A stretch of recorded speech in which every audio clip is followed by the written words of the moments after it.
From United Nations Television, this is UN in Action. This is Cairo. It's much quieter now than it was at the beginning of the year, when hundreds of thousands of frustrated young Egyptians took to the streets.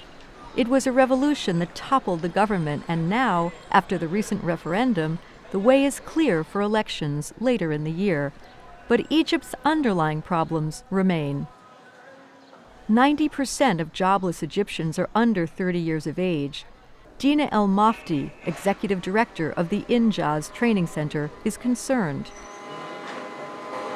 Hundreds of thousands are graduating every year from the education system and from vocational schools, and over 700,000 of jobs have to be created every year to meet the intake of these graduates. And it's a tremendous challenge. And this challenge will only get greater. Throughout the Arab world, it's estimated that 51 million new jobs will need to be created over the next 10 years. 2 decades ago, Egypt was already grappling with this problem, and they decided to embark on a remarkable social experiment. Hassan Abdul Rahman used to be an accountant, but now he's one of 40,000 graduates who, over the last 20 years, have headed to the desert to farm. A national newspaper announced that the government was trying to solve the unemployment problem for young graduates, and there were several options.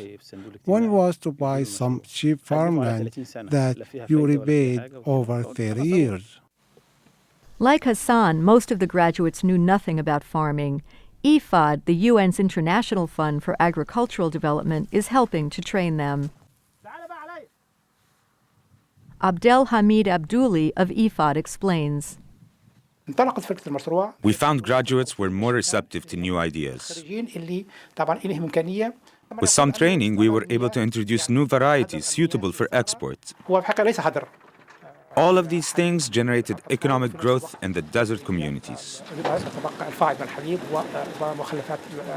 4 out of 10 graduates failed, but those that remained have had some financial successes. Hassan has sold his mangoes and apricots. Others supply Heinz, one of the world's largest food processors, with tomatoes. Together, they have reclaimed more than 1 million acres of land. At a time when food security is a global concern, this experiment has turned desert into productive land. And now there's a whole new economy outside of the bursting cities. Workers come from across Egypt to work here, so it has opened a great many opportunities. People who didn't have work found a way to farm, and now business is booming.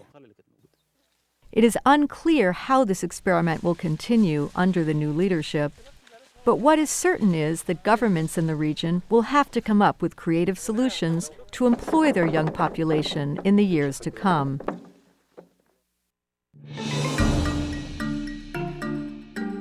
This report was produced by Joanne Leviton for the United Nations.